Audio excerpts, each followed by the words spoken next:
আসসালামু আলাইকুম ওয়া রাহমাতুল্লাহি ওয়া বারাকাতুহু। আলহামদুলিল্লাহি রাব্বিল আলামিন ওয়া সলাতু ওয়াসসালামু আলা আশরাফিল আমবিয়া ওয়াল মুরসালিন নবিয়িনা মুহাম্মাদ ওয়া আলা আলিহি ওয়া আসহাবিহি আজমাইন। আম্মা বা'দ। আলহামদুলিল্লাহ, আমরা আমাদের সাপ্তাহিক দর্স শুরু করছি। আল মুনতাখাব মিন আহাদিসিল আদাব ওয়াল আখলাক, আদব আখলাক সংক্রান্ত নির্বাচিত হাদিসসমূহ পাঠ করছি এবং ব্যাখ্যা করছিলাম। আলহামদুলিল্লাহ, আমরা আজকে 26তম অধ্যায়ে আছি। 26তম অধ্যায়ে আছি। আমাদের বোধহয় 28 বা 29তম দার্স হবে, 28 দার্স হবে। তো আমরা আজকে ইনশাআল্লাহ দুটি হাদিস পড়ব, চেষ্টা করবো ইনশাআল্লাহ। যদিও হাদিসটা খুব বড় এবং হাদিসটার ব্যাখ্যা অনেক বেশি, একটা হাদিস দুইটি হাদিস পড়ার চেষ্টা করবো ইনশাআল্লাহ, যদি আমরা এর মধ্যে কাজটা করতে পারি ইনশাআল্লাহ। অধ্যায়টা হচ্ছে, আজকের অধ্যায়টা হচ্ছে বাবুল আল ইস্তেখারা ওয়াল মুশাওয়ারা। ইস্তেখারা ওয়াল মুশাওয়ারা। ইস্তেখারা শব্দের অর্থ হচ্ছে তলাবুল খায়র, কোনো কল্যাণ কামনা করা, কল্যাণ কামনা করা। মুশাওয়ারা অর্থ হচ্ছে পরামর্শ করা। এটা হচ্ছে অধ্যায়। এর মধ্যে হাদিস যেটা আসছে সেটা আমরা পড়ি। আন জাবির ইবনে আব্দুল্লাহ রাদিয়াল্লাহু আনহুমা, জাবির ইবনে আব্দুল্লাহ রাদিয়াল্লাহু আনহু থেকে বর্ণিত, তিনি বলেন, কানা রাসূলুল্লাহ সাল্লাল্লাহু আলাইহি ওয়াসাল্লাম, রাসূলুল্লাহ সাল্লাল্লাহু আলাইহি ওয়াসাল্লাম আমাদেরকে ইউআল্লিমুনাল ইস্তিখারা ফিল উমুরি কুল্লিহা, প্রতিটি কাজে ইস্তেখারা করার শিক্ষা দিতেন। ইস্তেখারা দোয়াটি শিক্ষা দিতেন, প্রতিটি কাজে করার জন্য উদ্বুদ্ধ করতেন। কামা ইউআল্লিমুনা সূরাতা মিনাল কোরআন, যেভাবে কোরআনের একটি সূরা শেখানোর ব্যাপারে তিনি আমাদের প্রচেষ্টা চালাতেন, শিখাতেন, সেইভাবে তিনি ইস্তেখারাও শিখাতেন, ইস্তেখারা দোয়াটি শিখাতেন।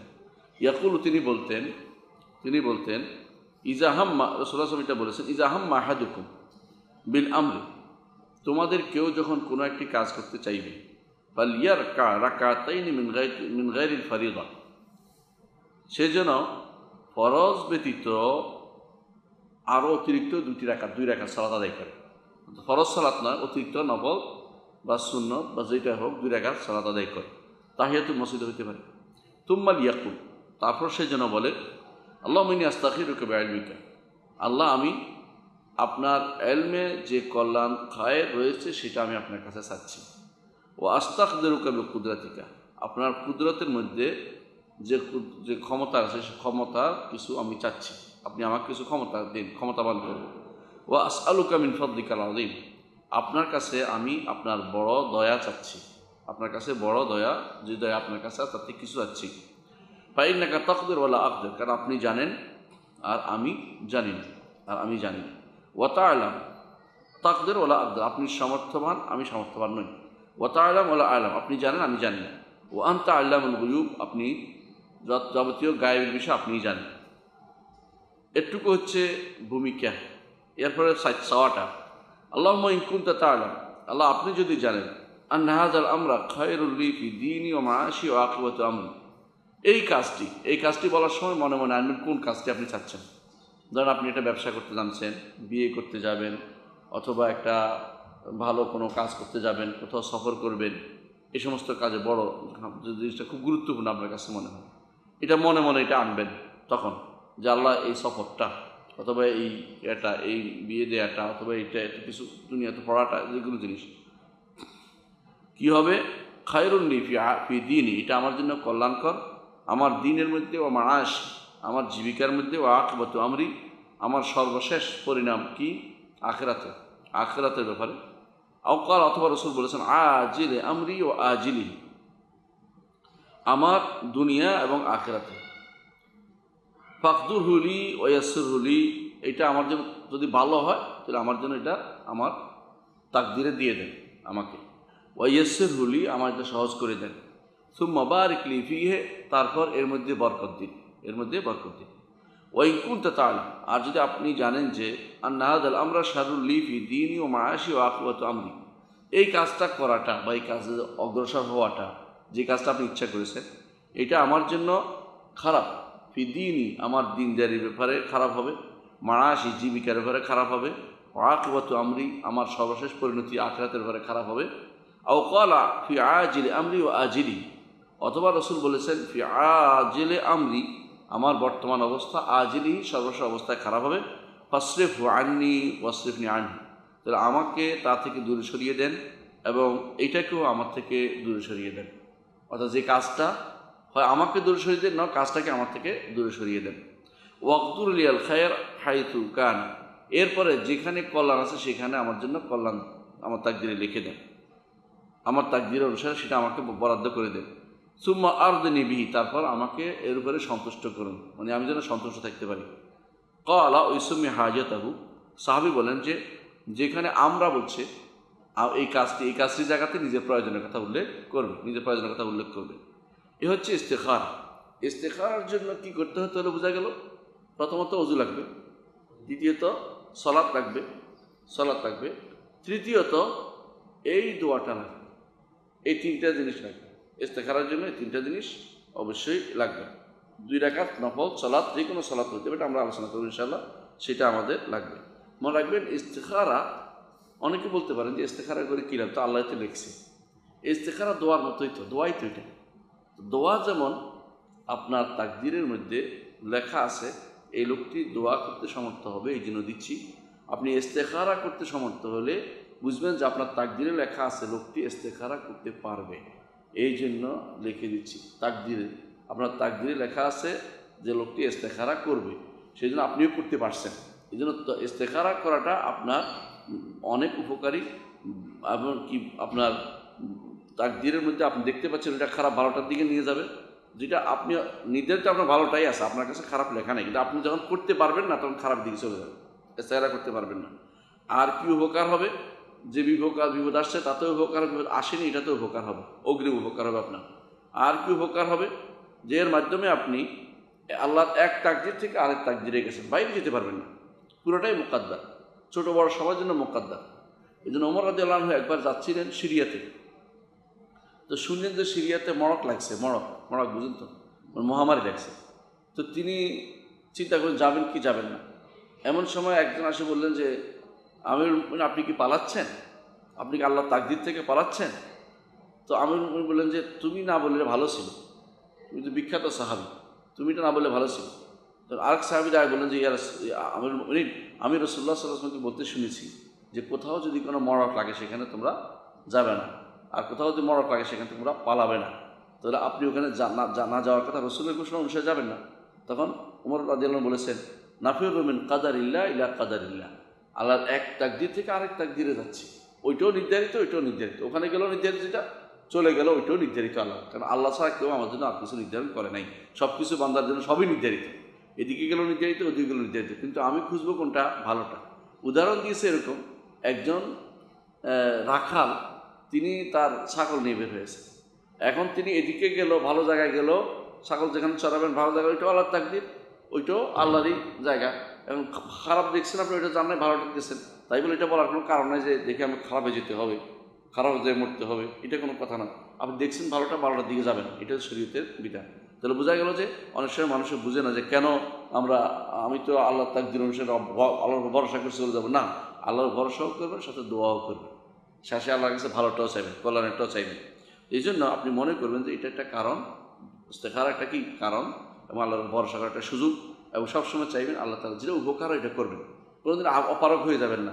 চেষ্টা করবেন না যে আমি যেভাবে চলতে থাকি এটা না, বরং কিছু করার চেষ্টা করবেন, যে ভালোটার দিকে যেতে পারো, চেষ্টা করাটা একটা ইমানেরই কাজ, এটা শরীয়তের অনুমোদিত। এটা নয় যে আমি যা ইচ্ছে তা হোক আমি চুপ করে থাকবো, এটা তাওয়াক্কুল না। এবং আল্লাহর ভরসা করা এটা একটা গুরুত্বপূর্ণ একটা জিনিস। জন্য কী লাগবে, আমাদেরকে বেশি বেশি করে ইস্তেখারা করা লাগবে। ইস্তেখারা অর্থ কি, কল্যাণ চাওয়া। ইস্তেখারার দোয়াটা পড়া, 2 রাকাত সালাত আদায় করা, এরপরে ইস্তেখারার দোয়াটা পড়া, এটা খুবই গুরুত্বপূর্ণ আমাদের জন্য একটি কাজ রাসূলুল্লাহ সাল্লাল্লাহু আলাইহি ওয়াসাল্লাম অনুমোদন করেছেন। আমরা এখন কতগুলি অর্থ বলবো, তারপর ইনশাআল্লাহ শিক্ষা বলে আজকে ক্লাস শেষ করবো ইনশাআল্লাহ।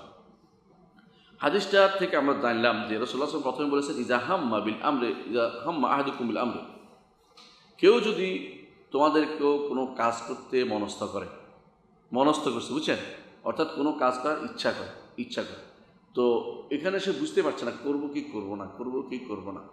ধরুন আপনি একটা ব্যবসায় যাবেন, ব্যবসা করা তো আপনার দরকার, অথবা আপনি একটা এলসি করবেন, অথবা একটা কিছু করবেন, করবো কি করবো না, আপনি একটা টেনশানে আছেন।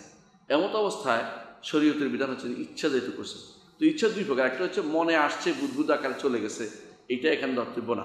একটা হচ্ছে আপনি করার আছে আগ্রহ, একটা না একটা করবেন, কিছু একটা করার দরকার আপনার। এখন এটা করবো না, এটা করবো না, এটা করবো, তিনটা আপনার আছে, অনেকগুলো একসাথে হয়ে গেছে, আপনি কোনটা করবেন নির্ধারণ করতে পারছেন না, তখন আপনাকে এই জায়গায় আসতে হবে, অর্থাৎ ইস্তেখারা করবেন। ইস্তেখারা আপনি করবেন। তো কিভাবে করবেন? রাসূলুল্লাহ সাল্লাল্লাহু আলাইহি ওয়াসাল্লাম বলেছেন, রাসূল কী করতেন? শিখাতেন কীরকম? কামা ইউআল্লিমুনা সূরাতান মিনাল কোরআন, কোরআনের একটা সূরা যেভাবে শিখাতেন সেভাবে রাসূলুল্লাহ সাল্লাল্লাহু আলাইহি ওয়াসাল্লাম আমাদেরকে শিখাতেন। কোরআনের সূরা শিখাতে গেলে কি ভুল করা যায়? ভুল করা যায় না, মানে শব্দও ভুল করা যায় না, এবং জ্যাজ জবরও ভুল করা যায় না, অর্থও ভুল করা যায় না, কথাও তার তীব্র ঠিক রাখতে হয়। কোরআনে কেউ উল্টাপাল্টা মুখস্থ করলে তো হয় না। ঠিক বাড়তি কমতি থেকে মুক্ত রেখে হ্যাফজও মুখস্থ করতে হবে, শব্দ ঠিক রাখতে হবে, তারতিব ঠিক রাখতে হবে। তার এইভাবে রাসূলুল্লাহ সাল্লাল্লাহু আলাইহি ওয়াসাল্লাম কোরআনের সূরার মতো করে এটা শিখাতেন। এর অর্থ হচ্ছে আপনি এখানে ভুল করলে হবে না, এখানে ভুল করা যাবে না, আপনি একেবারে হুবহু যেমনি আছে এমনি আপনাকে বলতে হবে। এইভাবে রাসূল সাল্লাল্লাহু আলাইহি ওয়াসাল্লাম যেভাবে শিখাতেন সেভাবে আমাদেরকে শিখাতে হবে। রাসূলুল্লাহ সাল্লাল্লাহু আলাইহি ওয়াসাল্লাম এরপরে কি বলেছেন? আল্লাহুম্মা আস্তাগফিরুকা বিইলমিকা, আল্লাহ আমি আপনার ইলমের মধ্যে যে কল্যাণ আছে সেটা আমি চাচ্ছি।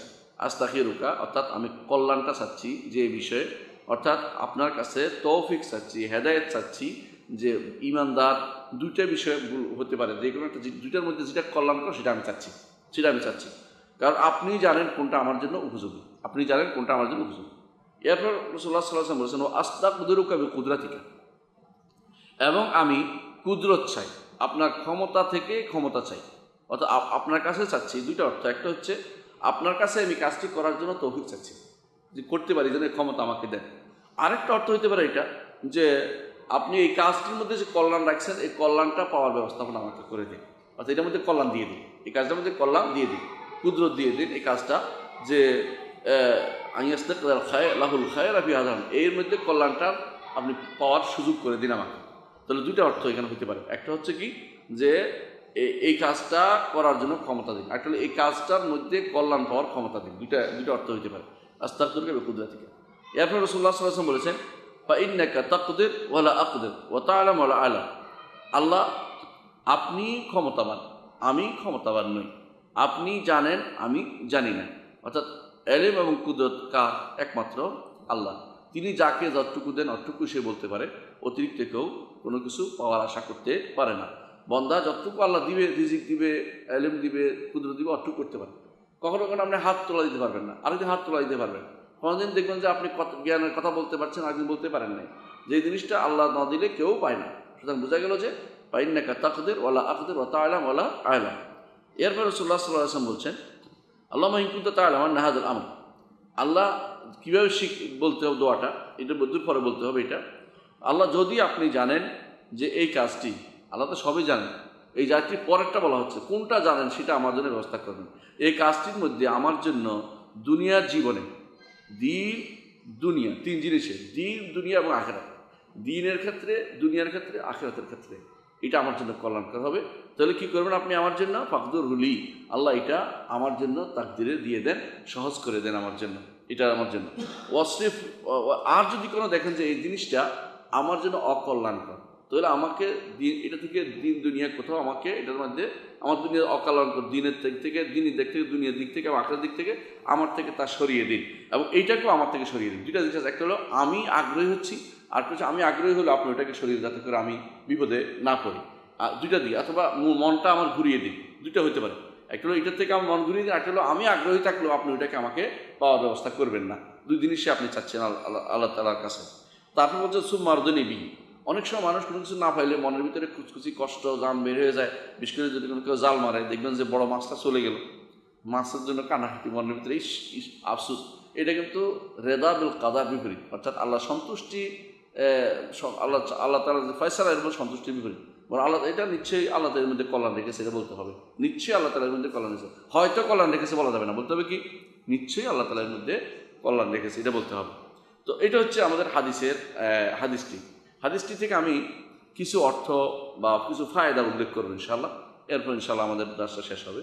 হাদিসটি থেকে অনেকেই বিশাল ফায়দা উল্লেখ করেছেন। এই হাদিসটি আমরা জানেন যে খুবই গুরুত্বপূর্ণ। ঈমানদার সবসময় কী করে দৌড়ায়, কোথায় যায় কিছু জানার জন্য, করবে না, হুজুরের কাছে যায়, অথবা কার কাছে, মাজারে যায়, অথবা কোথায় যায়, গণকের কাছে যায়, অথবা পাখির কাছে, তোতা পাখির কাছে যায়, তোতা পাখি দিয়া টাকা এটা কখনো কার বানরের কাছে যায়, আমি আপনাদের এই পাশ দিয়া এরশাদনগর দিয়ে হাঁটে আসছিলাম, দেখি বানর দিয়া বেটা ভাগ্য গণাচ্ছে, আর ওরা চার পাশ দিয়ে মানুষ করেছে ভাগ্য গণতে দাঁড়িয়ে রয়েছে, বুঝছেন তো। অথচ তার ইস্তেখারা করতে পারতো, ভাগ্য না করে, ভাগ্য না গণে, ভাগ্য গণত বানর দিয়ে ইস্তেখারা, ভাগ্য গণলে কী হবে? সঙ্গে সঙ্গে মুশরিক কাফের। বানরের ভাগ্য নিজেই জানে না, একটু পরে জানো তার কী হবে। সে তারা শিখাইছে এটা তুমি এটা ধরবি না, এটা একটা ধরবি, সে এইভাবে শিখছে, সুতরাং এটা ধরলে তার পয়সা খাবার আছে, এজন্য সেটা করে। তোতা পাখি কিছুই জানে না, তার মনে চাইছে একটা ধরছে, তার কাছে কোনো খবরই নেই। যারা এরকম তোতা পাখি, ময়না পাখি, অমুক পাখি, তমুক পাখি আঁক টুক দিয়ে আঁকাউকি করে অথবা আবজাদের হিসাব করে সবগুলি শিরকের মধ্যে লিপ্ত রয়েছে। এগুলি শিরক সরাসরি কাফের হয়ে যাচ্ছে। অথচ আল্লাহ তাআলা, আল্লাহ রাসূল সাল্লাল্লাহু আলাইহি ওয়াসাল্লাম যা শিক্ষা দিয়েছেন তা আমাদের করা উচিত ছিল, অর্থাৎ সালাতুল ইস্তেখারা পড়া উচিত ছিল। ইস্তেখারার মাধ্যমে আমরা আল্লাহর কাছে কল্যাণটা চাইতে পারতাম। আমরা কয়েকটা আমরা ইনশাআল্লাহ দেখি 30-35টা বা 34টা উপকার উল্লেখ করবো খুব সংক্ষেপে। এক নম্বর হচ্ছে, ছোট বড় প্রতিটি কাজে চেষ্টা করা উচিত যে আমরা ইস্তেখারা করি। এটা মুস্তাহাব। ইস্তেখারাটা কি? মুস্তাহাব। মুস্তাহাব কেন? আপনাকে এটা বাধ্য করেন রাসূলুল্লাহ সাল্লাল্লাহু আলাইহি ওয়াসাল্লাম, বাধ্য করলে ফরজে আসলে ফরজ না। হ্যাঁ, তবে এটা কিসের মধ্যে হয়? জায়েজ কাজের মধ্যে এবং মুস্তাহাব কাজের মধ্যে হয়। হারাম এবং মকরুহ কাজের মধ্যে আপনি ইস্তেখারা করতে পারবেন না।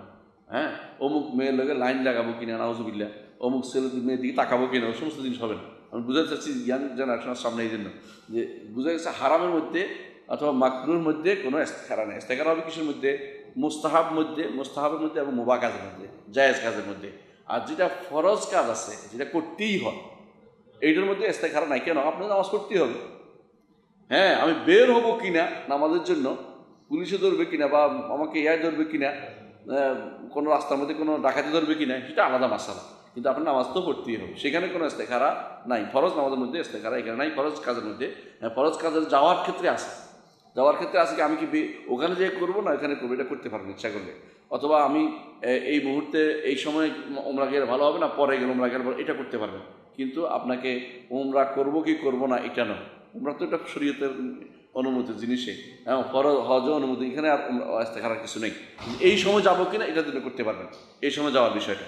তাহলে এক নম্বর হলো শিক্ষা হলো ছোট বড় সব কাজে আমাদের মুস্তাহাব হচ্ছে ইস্তেখারা করা। দ্বিতীয় শিক্ষা হচ্ছে এই দোয়াটির প্রতিটি শব্দ ভালো করে মুখস্থ করা উচিত। দ্বিতীয় শিক্ষা হচ্ছে, কারণ রাসূলুল্লাহ সাল্লাল্লাহু আলাইহি ওয়াসাল্লাম এগুলোর শব্দ সহ শিক্ষা দিতে চেষ্টা করেছেন।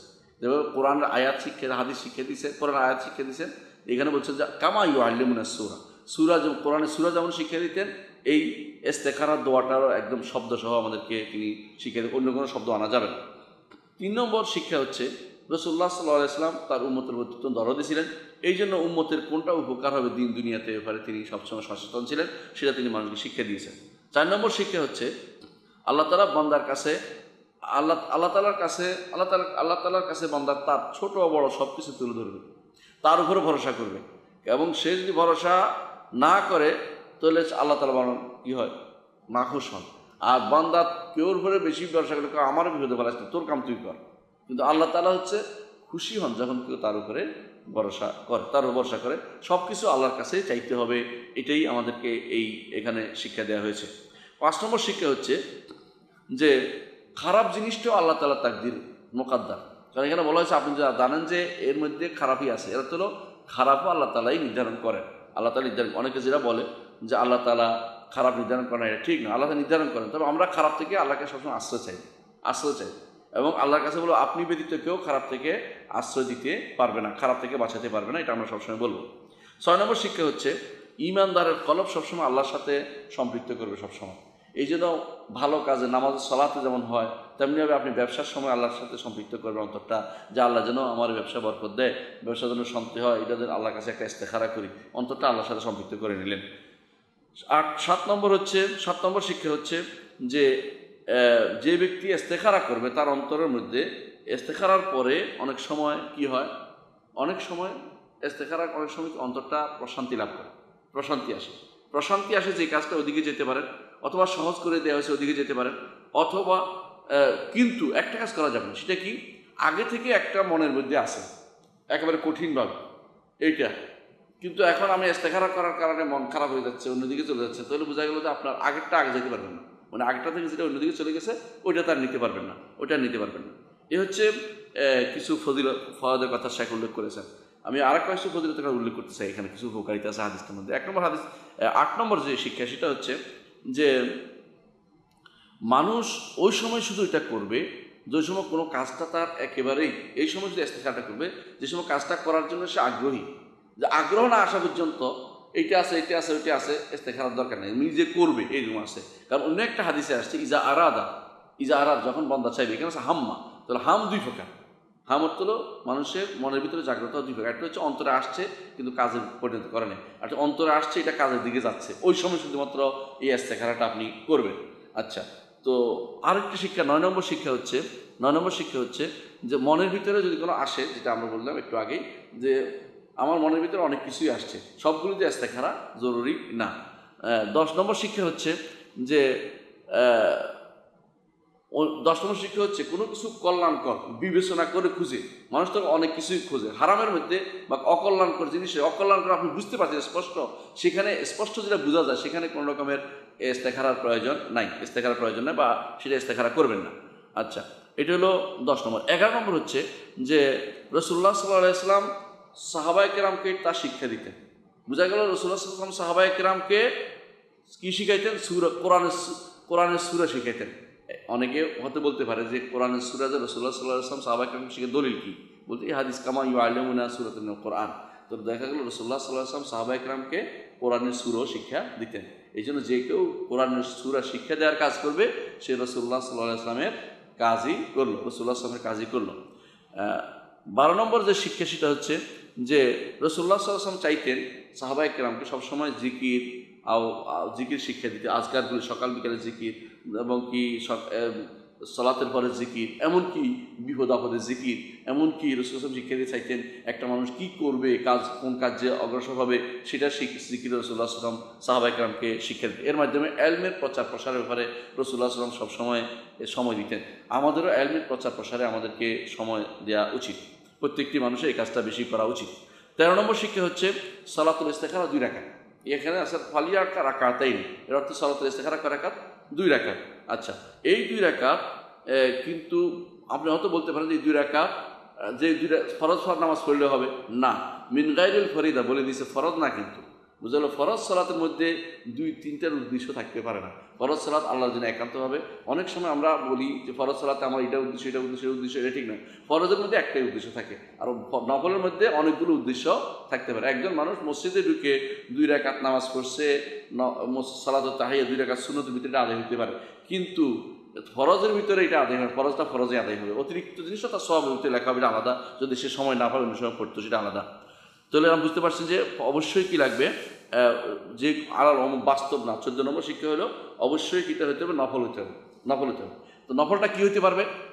মসজিদে 2 রাকাত পড়ছেন সেটা হইতে পারে, অথবা ধরেন আজকে আমরা এশার পরে 2 রাকাত পড়ছি নফল, এটার পরেও হইতে পারে, কিন্তু ফরজের পরে হইতে পারবে না। শুধু ফরজ দিয়া এটা করা যাবে না। এবং 2 রাকাত 4 রাকাতও না, 10 রাকাতও না, বা অন্য কিছুই না।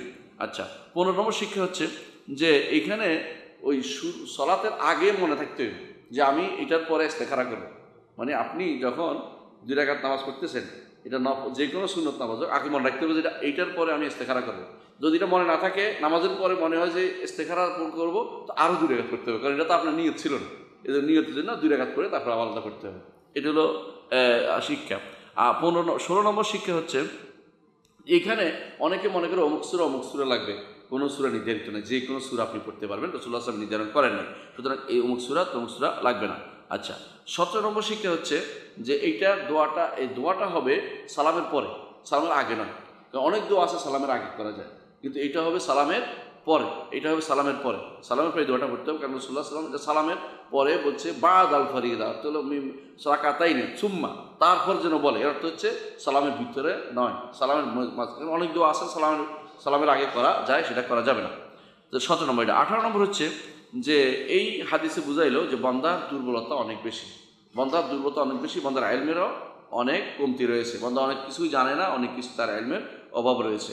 19 নম্বর যে শিক্ষা আমরা পাই সেটা হচ্ছে যে ফরজ সালাতের ভিতরে অন্য কোনো নিয়ত করা যায় না, 20 নম্বর শিক্ষা হচ্ছে যে এই দোয়াটি যখন একজন মানুষ পড়বে তার উপর আল্লাহর উপর তাওয়াক্কুল করার তার যোগ্যতা অর্জিত হবে, বেশি বেশি তাওয়াক্কুল আসবে আল্লাহর উপরে।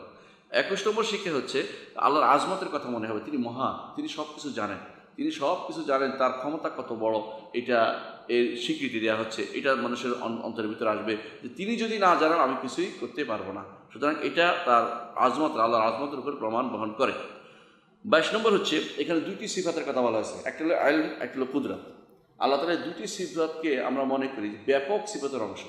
মানুষ দুনিয়াতে যাই করে আল্লাহ সব কিছু কি জানে, আল্লাহ সব কিছু তার ক্ষমতা দেন বলে করতে পারে না। সুতরাং দুটি সিফাতের কথা এখানে উল্লেখ করা, দুটি গুণের কথা উল্লেখ করা হয়েছে। 23 নম্বর হচ্ছে যে আল্লাহ তাআলার নামের মাধ্যমে, আল্লাহ তাআলার সিফাতের মাধ্যমে ইবাদত করার ব্যবস্থাপনা এখানে করা হয়েছে। কারণ আমরা অনেকে মনে করি আল্লাহ সিফাত জানি কিনা, অনেকে আল্লাহ সিফাত জানার কী দরকার, কিন্তু আল্লাহ সিফাতের সাথে কী জড়িত রয়েছে? ইবাদত জড়িত রয়েছে। আপনারা জানেন যে কোনো ইবাদতের আগেই আমরা অনেকে কী করি? ওসিলা ধরি, অমুকের তমুকের ওসিলা ধরি। কিন্তু এখানে দেখছেন আল্লাহুম্মা ইন্নী আস্তাগফিরুকা বিইলমিকা ওয়া আস্তাগফিরুকা বিকুদরাতিকা, আল্লাহর সিফাতের ওসিলা দিয়ে দোয়া করা হচ্ছে। বোঝা গেল আল্লাহর সিফাতের ওসিলা দিয়ে ইবাদত করাটা আল্লাহর কাছে বেশি প্রিয়, আল্লাহর কাছে বেশি প্রিয়। 24 নম্বর যে শিক্ষা সেটা হচ্ছে মানুষের জীবনে সালাতের গুরুত্ব অনেক বেশি। প্রমাণ হচ্ছে একটা ভালো কিছু চাইতে হলে 2 রাকাত সালাত পড়ে তারপরে দোয়া করতে বলা হয়েছে। বোঝা গেল এমনি সালাত চেয়ে 2 রাকাত সালাত পড়ে চাওয়াটা খুবই গুরুত্বপূর্ণ বেশি, কারণ আল্লাহ তার কাছে সালাত বেশি প্রিয়। সালাতের মতো বড় কিছু আর নাই। এই জন্য রাসূল সাল্লাল্লাহু আলাইহি ওয়াসাল্লাম হাদিসে আসছে সবচেয়ে উত্তম ইবাদতের মধ্যে সালাতের কথা উল্লেখ করা হয়েছে অন্য হাদিসে। 25 নম্বর শিক্ষা হচ্ছে যে সালাতের আগে, দোয়ার আগে 2 রাকাত যেমন আছে, 2 রাকাত সালাত, এই জন্য রব্বুল আলামিনের কাছে চাওয়ার আগে 2 রাকাত যেন আমরা নজরানা পেশ করছি। দুনিয়ার বুকে ধরেন রাসূলুল্লাহ সাল্লাল্লাহু আলাইহি ওয়াসাল্লাম হাদিসে আসছে, কেউ যদি রাসূলের সাথে, কোরআনে আসছে যে রাসূলুল্লাহ সাল্লাল্লাহু আলাইহি ওয়াসাল্লামের কাছে কেউ চাইতে হলে তোমরা যেন সদকা দাও। এটা তখনকার দিনে একটা অর্ডার ছিল, পরে আল্লাহ তাআলা এটা মানসুখ করে দিয়েছে। কেন? তোমরা চাইতে হলে কিছু তাকে সন্তুষ্টির ব্যবস্থাপনা করো। ঠিক আল্লাহর কাছে চাওয়ার আগে যেন 2 রাকাত দিয়ে আমরা আল্লাহর সন্তুষ্টির ব্যবস্থাপনা করতেছি রব্বুল আলামিনের সামনে। এটা কি? আল্লাহকে সম্মানিত ব্যবস্থাপনা করতেছি। 26 নম্বর শিক্ষা হচ্ছে শুরু করেছে আল্লাহুম্মা। আল্লাহুম্মা এমন এক দোয়া যে দোয়ার মধ্যে আল্লাহর ইবাদতের কথা উল্লেখ আছে, যে ইয়াকা না'বুদুর মতোই আল্লাহুম্মা, হে আল্লাহ, অর্থাৎ এর অর্থ যে মাহবুদ, হে আমার মাহবুদ, হে আমার উপাস্য, আপনারই শুধুমাত্র ইবাদত করি। এই জন্য বলে যে, অনেকেই বলে যে যেটা বলা হয় ইসমে আজম, ইসমে আজমটা আল্লাহুম্মার মধ্যে আছে। এই জন্য আল্লাহ যতগুলি ইসমে আজম সবগুলির মধ্যে কি আছে? আল্লাহু লা ইলাহা ইল্লাল্লাহ, আল্লাহ শব্দটি আছে। কারণ আল্লাহ বলার অর্থ হচ্ছে আল্লাহ আমি আপনার দাস, আপনি আমার মাহবুদ, আপনার ইবাদত আমি করি, এই জন্য আপনি আমাকে দিবেন। এই জন্য আল্লাহুম্মা করে দোয়া করা সাহাবা, এমনকি দেখো রাসূলুল্লাহ সাল্লাল্লাহু আলাইহি ওয়াসাল্লাম আদর্শ, সাহাবাদের আদর্শ, এমনকি আমরা দেখতে পাই যে ঈসা আলাইহিস সালাতু ওয়াসসালামকে যখন দোয়া করেছেন আল্লাহ আকাশ থেকে নাজিল করেন, আমাদের জন্য খাবার নাজিল করেন, তখন আল্লাহুম্মা রব্বানা আনজিল আলাইনা মাইদাতাম মিনাস সামা। আল্লাহুম্মা বলছে, রব্বানা বলছে, আল্লাহুম্মা আগে আনছে কেন? এইটা দিলে দোয়াটা কবুল হবে বেশি। এই জন্য আল্লাহুম্মা যত বলে বান্দার দোয়া আল্লাহর কাছে বেশি কবুল হবে। 17 নম্বর শিক্ষা হচ্ছে বিইলমিকা ওয়া কুদরাতিকা। এটা যখন বলা হচ্ছে এর দ্বারা বোঝা গেল যে বান্দা আল্লাহর কাছে সাহায্য চাচ্ছে। আমরা যেমন বলি ইয়াকা না'বুদু ওয়া ইয়াকা নাস্তাঈন, তো আল্লাহুম্মা আসআলুকা বিইলমিকা ওয়া বিকুদরাতিকা যখন বলছি, অর্থাৎ আপনার কুদরতের সাহায্যে আমি চাচ্ছি, সাহায্য নিচ্ছি। তো এখানে ইয়াকা না'বুদু ওয়া ইয়াকা নাস্তাঈনের একটা ব্যাখ্যা পাওয়া গেল আল্লাহুম্মা এবং দোয়ার শুরুতেই। এই জন্য কোরআন কারীমের সূরা ফাতিহাকে বলা হয় উম্মুল কোরআন। কারণ যত রকমের দোয়ার সিস্টেম হতে পারে, যত রকমের চাওয়ার সিস্টেম হতে পারে, সাহায্য চাওয়া হতে পারে, সবগুলো সূরা ফাতিহার মধ্যে আল্লাহ তাআলা দিয়ে দিয়েছেন। এই জন্য আমরা দেখতে পাই এটার মধ্যে কি আছে? আল্লাহর ইয়াকা না'বুদু ওয়া ইয়াকা নাস্তাঈন দুটোই আছে, আল্লাহকে চাওয়া এবং তার সাহায্য চাওয়া। তারপরে 28 নম্বর যে শিক্ষা আমরা পাই সেটা হচ্ছে যে আল্লাহ যা দেন একান্ত দয়া। কারণ মিন ফদলিকা বলা হয়েছে, আল্লাহ আপনার দয়া। এটা হচ্ছে আল্লাহ যা দিবেন সবই আপনার আল্লাহর দয়া। কেউ এখানে অতিরিক্ত দাবি করতে পারে আমাকে দেন, কারণ আমি এটা করেছি কিছু পাওয়ার সুযোগ না। আল্লাহর দান, আল্লাহ যদি কিছু কাউকে দেয় একান্ত আল্লাহর দান হিসেবে নিতে হবে। 29 নম্বর শিক্ষা হচ্ছে আগের অংশে বলা হয়েছে আল্লাহ আস্তাগফিরুকা বিইলমিকা ওয়া আস্তাগফিরুকা বিকুদরাতিকা, আল্লাহর ইলমের কথা আগে আনছে। কিন্তু যখন মিন ফদলিকার পরে আসছে তখন বলছে যে এরপরে বলা হচ্ছে যে ফাইন্নাকা তাকদির ওয়ালা আকদির ওয়া তা'লামু ওয়ালা আ'লাম। এখানে আসছে ইলম, এখানে তাকদির, কুদরতকে আগে আনছে, ইলমকে পরে আনছে। এইটা বোঝানোর জন্য আলেমরা এটা বলেছেন। কারণ হচ্ছে ইলমের সাথে যখন চাইছে আল্লাহ আমাকে কিছু দেন, দয়া চাচ্ছে, দয়ার সাথে কুদরতের সম্পর্ক বেশি। কারণ আল্লাহ তো সবই জানে, তো আমাকে কুদরত করলেই, আমাকে ক্ষমতা দিলেই আমি কাজটা করতে পারবো, নইলে আমি কোনো কাজ করতে সমর্থ হব না। এই জন্য কুদরতটাকে এখানে আগে নিয়ে আসছে। এটা হচ্ছে 29 নম্বর শিক্ষা। 30 নম্বর শিক্ষা হচ্ছে ঈমান বিল কাদার উপর এখানে দালাত করে যে আল্লাহ তাআলা আগে থেকে সব নির্ধারণ করে রেখেছেন। এটা ঈমান বিল কাদার, তাকদীরের উপর ঈমান। আল্লাহ তাআলা সবই, বান্দা কী করবে না করবে আল্লাহ আগে থেকে নির্ধারণ করছেন। এই নির্ধারণটা হচ্ছে ইলম, এই নির্ধারণটা হচ্ছে ইলম। এইটা নয় যে বান্দা করবে আমি জানতে পারছি, আল্লাহ জানতে পারছে, এরকম না। কারণ এটা তাহলে বান্দার উপর নির্ভরশীল হয়ে যায় আল্লাহ ইলম। যারা এটা বলে যে বান্দা করবে বলে আল্লাহ লিখছেন, এটা নাজায়েজ কথা।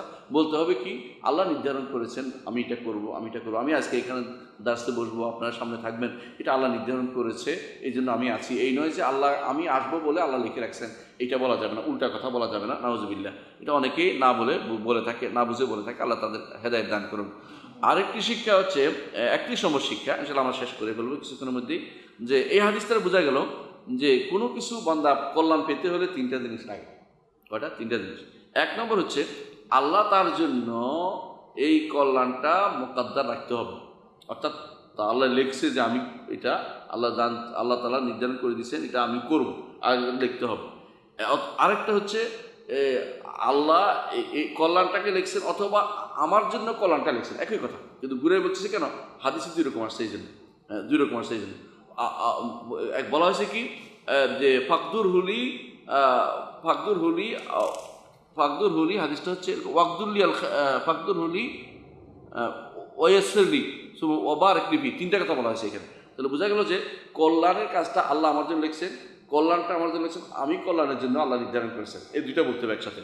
হ্যাঁ, তাহলে এক নম্বর হচ্ছে যে আল্লাহ কল্যাণটা আমার জন্য লিখতে হবে। দুই নম্বর হচ্ছে আল্লাহ কল্যাণটা আমার জন্য সহজ করে দিতে হবে, নাহলে আমি করতে পারবেন না, সহজ করতে হবে। তিন নম্বর হচ্ছে যে কল্যাণটার মধ্যে আল্লাহ বরকত দিতে হবে। তাহলে একটা কল্যাণ পেতে হলে তিনটা জিনিস লাগবে। একটা কি, আল্লাহ লিখছে, আরেকটা আল্লাহ সহজ করেছে, আরেকটা হচ্ছে আল্লাহ বরকত দিচ্ছে, এটা হইতে হবে।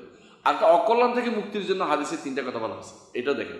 এক নম্বর হচ্ছে যে আল্লাহ এটাকে আমার থেকে সরিয়ে দিতে হবে, নইলে আমি কিন্তু এর থেকে দূরে সরতে পারবো না, আল্লাহ সরিয়ে দিতে হবে। দুই নম্বর হচ্ছে যে আমাকে এটা থেকে সরাতে হবে, অকল্যাণটাকে সরাতে হবে একটা হচ্ছে আমাকেও সরাতে হবে। আমি যদি অকল্যাণের পিছনে দৌড়াই তাহলে আমার ক্ষতি। আরেকটা হচ্ছে অকল্যাণটাকেও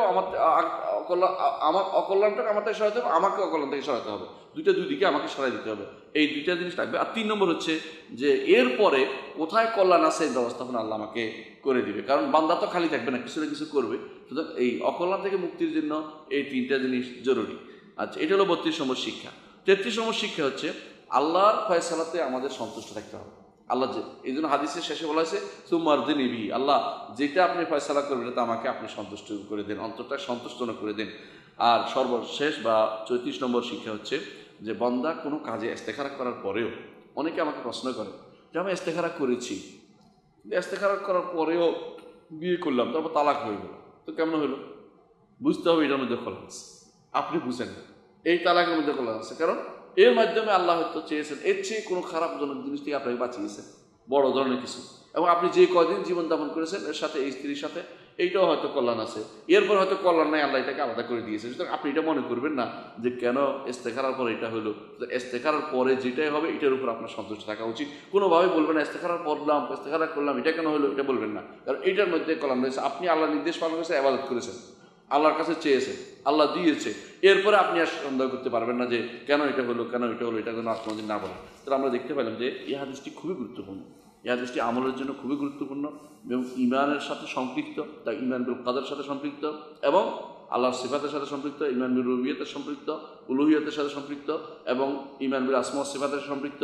এবং এইটা একজন মানুষকে আল্লাহর উপর তাওয়াক্কুল করে দেয় সারাক্ষণের জন্য, এবং এই ব্যক্তি আল্লাহর প্রিয় বান্দাদের অন্তর্ভুক্ত এবং রাসূলুল্লাহ সাল্লাল্লাহু আলাইহি ওয়াসাল্লাম সাহাবায়ে কেরামকে প্রচুর পরিমাণে শিক্ষা দিতেন। তো আমরা আজকে একটুকু সীমাবদ্ধ রাখবো না, আরেকটা হাদিস পড়বো, আরেকটা হাদিস পড়লে হবে না, সময় বেশি হয়ে গেছে। ইনশাল্লাহ আমরা আরেকটা হাদিস পড়বো না, ইনশাল্লাহ আরেকটা হাদিস আগামী সপ্তাহে, আগামী ক্লাসে পড়বো ইনশাল্লাহ। আল্লাহ আমাদের তৌফিক দান করুন। সুবহানাকাল্লাহি ওয়া বিহামদিকা আশহাদু আল্লা ইলাহা ইল্লা আনতা আস্তাগফিরুকা ওয়া আতুবু ইলাইক। আসসালামু আলাইকুম ওয়া রাহমাতুল্লাহি ওয়া বারাকাতুহু।